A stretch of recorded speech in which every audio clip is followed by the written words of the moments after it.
I never thought my own daughter would tell me I wasn't welcome in her home for Thanksgiving. But she did. And when those words came through my phone, cold, casual, like she was declining a magazine subscription, something inside me that had been bending for years finally snapped. My name is Eleanor. I'm 63 years old, and I've spent the last 2 decades of my life being the kind of mother who shows love through sacrifice. I paid for ballet lessons and college tuition. I covered wedding costs and helped with the down payment on a car. And for the past 4 years, I've been paying half my daughter Ashley's rent every single month. $1,200 that comes straight out of my retirement savings, money I earned folding other people's laundry at the hospital for 37 years. If you've ever been a parent who gave until it hurt, you know exactly where this story is going. And if you're watching from somewhere in the world right now, leave a comment and tell me where you are, because I want to know I'm not alone in this. I want to know there are other mothers, other fathers, who felt this particular kind of heartbreak. The call came on a Tuesday evening in early November. I was sitting in my small apartment, the one-bedroom place I moved into after the divorce, the place with thin walls and a kitchen so narrow you can't open the oven and the dishwasher at the same time. I was looking at recipes for pumpkin pie, the kind Ashley used to love when she was little, back when her eyes would light up at the sight of whipped cream. Her voice came through tinny and distant, like she was calling from the bottom of a well. She told me that this year, Thanksgiving was going to be different. She and her husband Trevor wanted to host a smaller, more intimate gathering. Just his parents. Just a few close friends. She said it would be too stressful to have both families there. She said she hoped I'd understand. I sat there in silence, phone pressed against my ear, listening to her explain away my place at the table like I was some distant acquaintance who'd overstayed her welcome. I didn't cry. Not then. I asked her if she was serious, and she laughed, actually laughed, and said, "Mom, don't be dramatic. It's just one holiday." Just one holiday. As if the 23 Thanksgivings before this one hadn't mattered. As if I hadn't been the one who taught her how to baste a turkey, how to make stuffing from scratch, how to set a table so it felt like love. I told her it was fine. I told her I understood. I told her to have a wonderful time. And then I hung up and stared at the wall for what felt like hours. That's when the anger came. Not the hot, explosive kind, but the slow, cold burn that starts in your chest and spreads like frost across glass. It wasn't just about Thanksgiving. It was about every time I'd said yes when I should have said no. Every time I'd put her needs above my own until I'd become invisible. The next morning, I did something I'd been avoiding for months. I sat down with my bank statements and I looked, really looked, at the numbers. 4 years of rent payments. $1,200, 24 times a year. I did the math on a piece of scrap paper, my hand shaking as I wrote it down. $115,200. I stared at that number until my vision blurred. That was money I'd never get back. Money that could have been a new roof on a house I'd never own. Money that could have been travel or security, or just the peace of mind that comes from knowing you have a cushion when life knocks you down. Ashley was 31 years old. She had a master's degree and a husband with a good job in tech. They went to Napa Valley for their anniversary. They had a Peloton in their living room. And I was eating store-brand cereal for dinner 3 nights a week so I could keep sending her that check. I thought about calling her back. I thought about telling her how much it hurt to be excluded, to be treated like an inconvenience. But I already knew what she'd say. She'd tell me I was overreacting. She'd tell me it wasn't personal. She'd make me feel small for daring to want more than the crumbs she was willing to offer.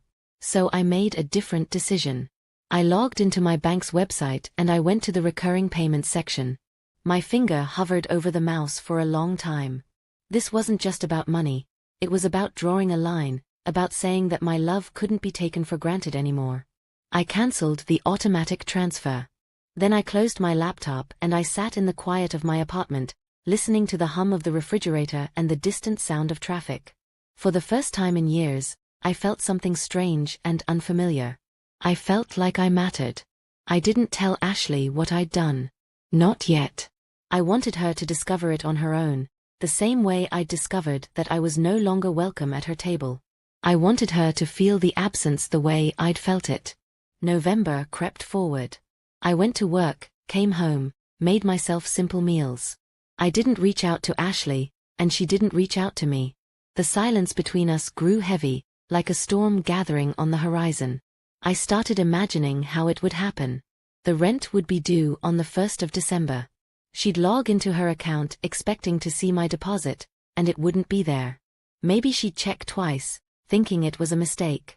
Maybe she'd call the bank. And then, finally, she'd call me. I didn't know what I'd say when that moment came. I didn't know if I'd feel vindicated or guilty or some terrible mix of both. All I knew was that I couldn't keep disappearing into the background of my own daughter's life. Thanksgiving came and went. I spent it alone with a rotisserie chicken from the grocery store and a glass of wine I drank too quickly. I thought about Ashley sitting at her table with Trevor's family, laughing and passing dishes, and I wondered if she thought about me at all. She didn't call. She didn't text. And that told me everything I needed to know. The rent was due in 5 days. And I was ready. December 1st arrived like any other morning. Gray sky, cold coffee, the sound of my neighbor's dog barking through the wall. But this morning was different because I knew what was coming. I knew that somewhere across town, Ashley was about to discover what it felt like to be forgotten. I went about my day with a strange lightness in my chest. I went to the grocery store. I bought myself a decent cut of salmon instead of the frozen fish sticks I usually settled for. I bought fresh flowers, yellow daisies that I put in a jar on my kitchen table. Small acts of defiance, maybe, but they felt revolutionary. By noon, my phone was still silent. By 3 o'clock, I started to wonder if maybe she hadn't noticed yet. Maybe Trevor had covered it without telling her. Maybe they had so much money that $1,200 didn't even register as missing. But then, at 4:47 in the afternoon, my phone buzzed once. A text message. "Mom, did you forget to send rent this month?" I read it 3 times. The casual tone of it. The assumption that it was a mistake, an oversight. Not once did it occur to her that I might have made a choice. I didn't respond right away. I made myself a cup of tea. I sat down on my couch and I let her wonder. Because for 4 years, I'd responded to every text within minutes. I'd been available, reliable, constant. And what had it gotten me? An hour passed. Then another. My phone stayed silent. That's when I knew she was starting to understand. The next day, there was nothing. No calls, no texts, no acknowledgement at all. The silence felt intentional now, like she was waiting for me to break first, to apologize for whatever transgression she imagined I'd committed. I didn't break. On the 3rd day, everything changed. I woke up to 17 missed calls. 17. My phone had been on silent overnight, and when I saw the screen, my heart jumped into my throat. For a moment, I thought something terrible had happened. An accident, an emergency, the kind of call every parent dreads. But as I scrolled through, I saw they were all from Ashley. Starting at 7 in the morning and continuing every 20 minutes until nearly midnight. Then I saw the voicemails. 6 of them. I made myself breakfast before I listened. Scrambled eggs, toast, orange juice. I needed to be steady for whatever was coming. And if you've ever had to prepare yourself for confrontation with someone you love, you understand why I needed those extra minutes. The first voicemail was calm. Confused. She asked if I was okay, if something had happened to my phone, if I'd gotten her text. She said the rent was late and their landlord was asking about it.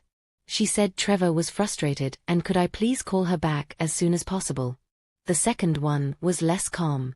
Her voice had an edge now, a tightness that I recognized from when she was a teenager and didn't get her way. She said this wasn't funny, that she needed me to respond, that they had bills to pay and she didn't understand why I was ignoring her. If you're someone who's ever been taken for granted by family, check the description box below for more stories like this, because you're going to want to hear how this unfolds. The third voicemail was where the panic started to show through. She said they couldn't cover the full rent on their own this month, that they'd planned their budget around my contribution, that I was putting them in a really difficult position. She asked what she'd done wrong.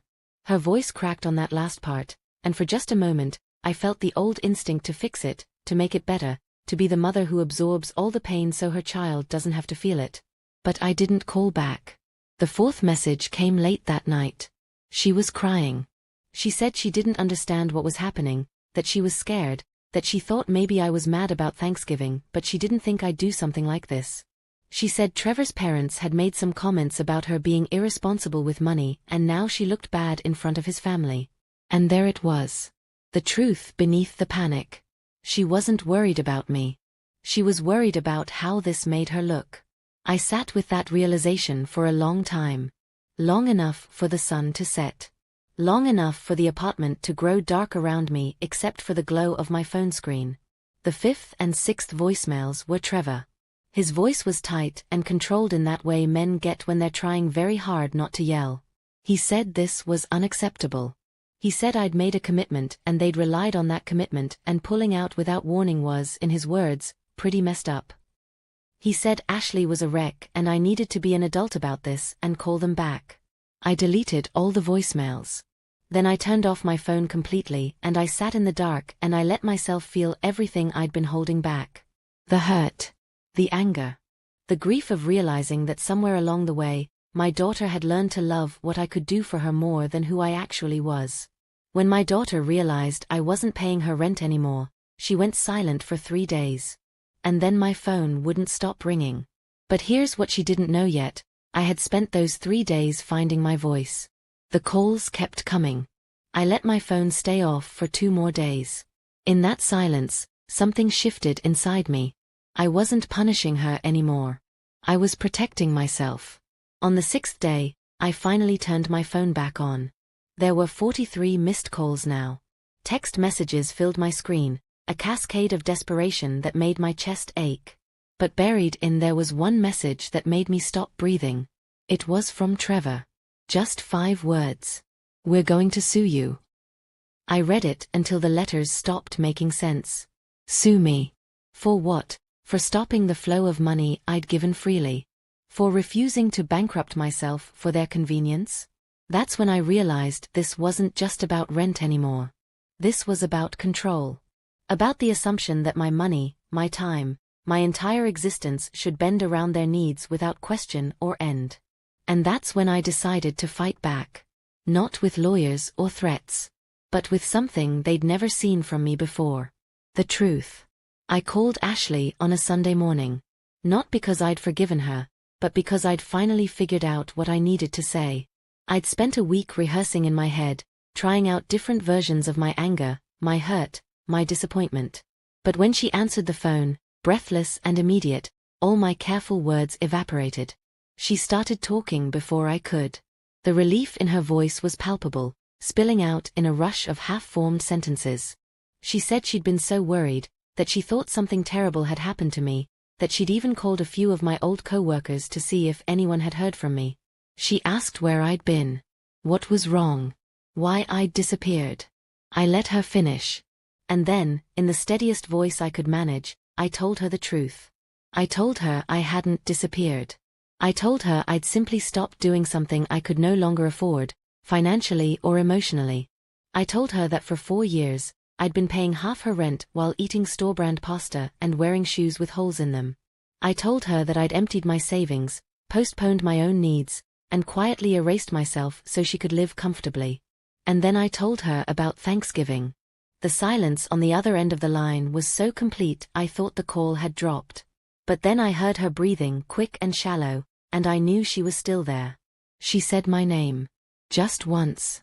Mom. It sounded like a question and an accusation all at once. I waited. I wanted to hear what she'd say when she couldn't deflect, couldn't minimize, couldn't make this about anything other than the choice she'd made to exclude me. She told me I was being unfair. She said Thanksgiving had nothing to do with the rent, that I was mixing up 2 completely different things. She said she and Trevor had wanted a quiet holiday and that didn't mean they didn't love me. She said I was punishing her for something that wasn't even meant to hurt me. I asked her if she'd thought about how it felt to be told I wasn't welcome. I asked her if she'd considered, even for a moment, what message that sent. I asked her if she understood that I'd given her everything I had, and she'd decided it still wasn't enough to earn me a seat at her table. She started crying then. The kind of crying that sounds like it's fighting its way out. She said I was making her feel terrible. She said she didn't know I felt this way. She said I should have told her instead of just cutting her off without warning. And that's when something inside me hardened. I told her I had told her. In 1,000 unspoken ways, I told her. Every time I sent that rent check while my own bank account dwindled. Every time I said yes when I should have said no. Every time I made myself smaller so she could take up more space. I'd been telling her for years, but she'd never bothered to listen. She went quiet again. Then she said something that made my blood run cold. Trevor says what you're doing is financial abuse. Financial abuse. The words hung in the air like poison. I laughed. Not because it was funny, but because the absurdity of it was so staggering I didn't know what else to do. I told her that paying someone's rent for 4 years wasn't abuse. But maybe teaching your child that your love comes with a price tag, that was something else entirely. She hung up on me. I sat there with the dead phone in my hand, feeling something that was equal parts devastation and relief. Because now the pretense was gone. Now we both knew exactly where we stood. The texts started an hour later. Not from Ashley, from Trevor. He told me I was manipulative. He told me I was trying to control Ashley by withholding money. He told me I was toxic and that they were better off without me in their lives. He said if I wanted to be estranged from my own daughter, that was my choice, but I'd have to live with the consequences. I read every message. And then I blocked his number. If you've ever had to set a boundary with family and been called cruel for it, you're not alone. Check the description below for more stories of people who chose themselves when everyone else wanted them to keep disappearing. 2 days later, I received a letter. Not an email, not a text, an actual letter, addressed by hand and mailed to my apartment. The return address was Ashley's. Inside was a single piece of paper. A handwritten note that said she needed time to think, that she felt betrayed and blindsided, and that maybe it was better if we didn't talk for a while. She said she'd always thought I was the kind of mother who'd do anything for her daughter, and now she realized she'd been wrong about who I really was. I read that letter 5 times, looking for any hint of self-awareness, any acknowledgement of her part in this. There was none. She'd made me the villain in a story where I'd only ever tried to be the hero. I thought that would be the end of it. I thought the silence would stretch on, painful and permanent, until one of us broke or we both just learned to live with the loss. But 3 weeks later, something happened that changed everything. I got a call from a number I didn't recognize. When I answered, a woman's voice came through, older, warm, tentative. She introduced herself as Diane, Trevor's mother. She said she needed to talk to me about Ashley.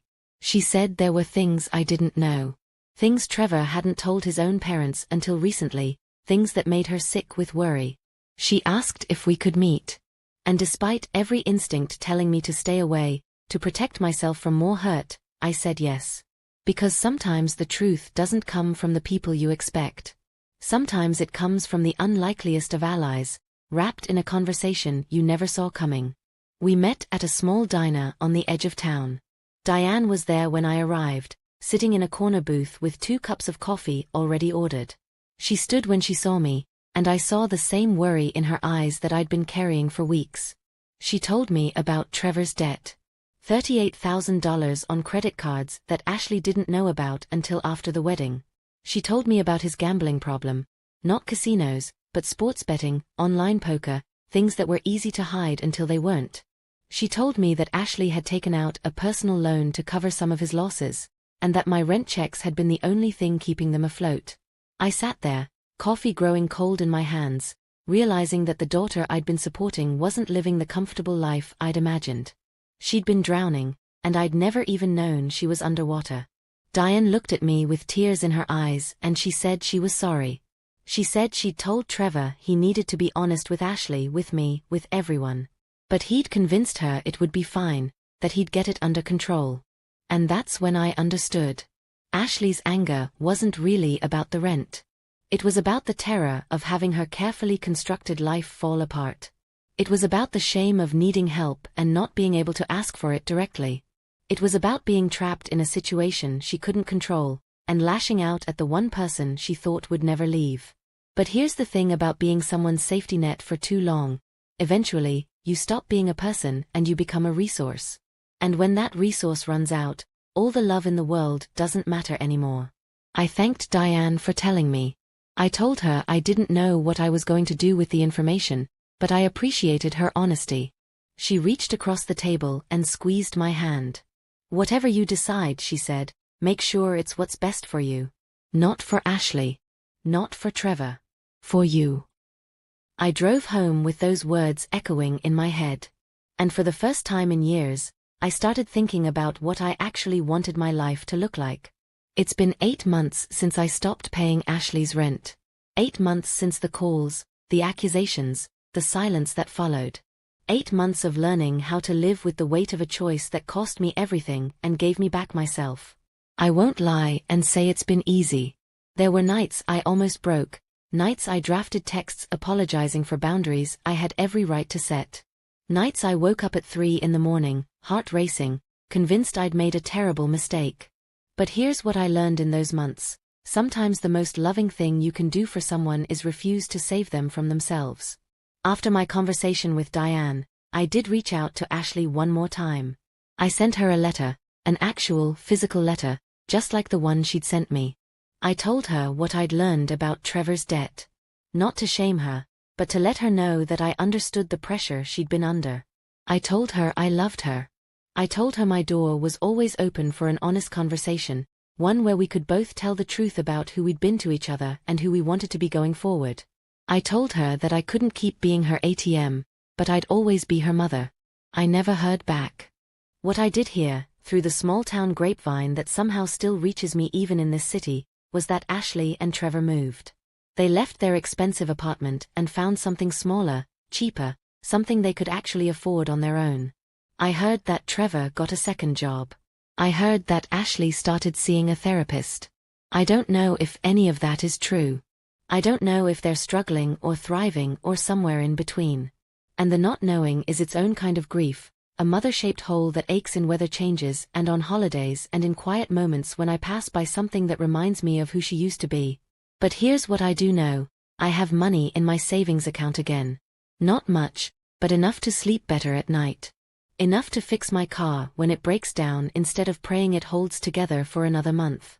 Enough to buy myself a real winter coat, the kind with a hood and deep pockets, instead of layering 3 thin jackets like I'd been doing for years. I know that I've started saying no to things that drain me and yes to things that fill me up. I joined a book club at the library. I volunteer at a food bank on Saturdays. I've made friends, real friends, people who know me as Eleanor, not just as someone's mother or ex-wife or that quiet woman who used to work in the hospital laundry. I've learned that revenge isn't always loud and dramatic. Sometimes it's quiet. Sometimes it's simply choosing yourself after years of choosing everyone else. Sometimes it's the radical act of believing you deserve more than the leftovers of someone else's life. If you've made it this far in my story, thank you for listening. Thank you for bearing witness to the messiest, most painful parts of loving someone who couldn't love you back the way you needed. If you've been the giver in your family, the one everyone leans on until you collapse, I see you. And I want you to know that you're allowed to stop. You're allowed to rest. You're allowed to matter. The phone call came 3 weeks ago. Ashley's number, flashing on my screen at 8 o'clock on a Tuesday evening. I stared at it for 3 rings, my heart doing that painful stuttering thing it does when past and present collide. I answered. Her voice was small. Smaller than I'd ever heard it. She said hello like a question. We didn't talk about the rent. We didn't talk about Thanksgiving or the accusations or the months of silence. Instead, she told me about her day, a mundane story about a difficult client at work and a recipe she'd tried that hadn't turned out right. She asked about me, what I'd been doing, how I was. It wasn't an apology. It wasn't closure. It was just a conversation between 2 people who used to know each other better than anyone else in the world and were now trying to figure out if there was anything left to salvage. We talked for 20 minutes. When we hung up, she said maybe we could do this again sometime. I said maybe. I don't know what happens next. I don't know if we'll rebuild something new from the wreckage of what we had, or if this was just a moment of tenderness in a permanent estrangement. I don't know if she'll ever truly understand what she did, or if I'll ever fully forgive her for it. But I do know this: I don't regret stopping the payments. I don't regret drawing that line. Because in setting that boundary, I found something I'd lost years ago, a sense of my own value that didn't depend on how much I could give or how much someone else needed from me. The truth about revenge is that it's not really about hurting someone else. It's about refusing to keep hurting yourself. It's about looking at a relationship that's turned toxic and saying, I deserve better than this. It's about the terrifying, liberating act of letting go of who you thought you had to be so you can discover who you actually are. My daughter told me not to come for Thanksgiving. So I stopped paying her rent. And in doing so, I stopped paying the price for love that came with conditions I could never meet. Was it worth it? Ask me on the good days, and I'll say yes without hesitation. Ask me on the hard days, and I'll tell you I'm still figuring that out. But either way, I'm here. Still standing. Still worthy. Still learning that the most important person I need to stop abandoning is myself. If this story resonated with you, if you've ever had to choose between being kind to others and being kind to yourself, please check the description box below for more stories like this. Stories of people who had to learn the hard way that you can't pour from an empty cup. Stories of painful endings that led to necessary beginnings. And wherever you are in your own story, whatever impossible choice you're facing, I hope you know you're not alone. I hope you know that boundaries aren't cruelty. I hope you know that you're allowed to matter in your own life. Thank you for listening to mine.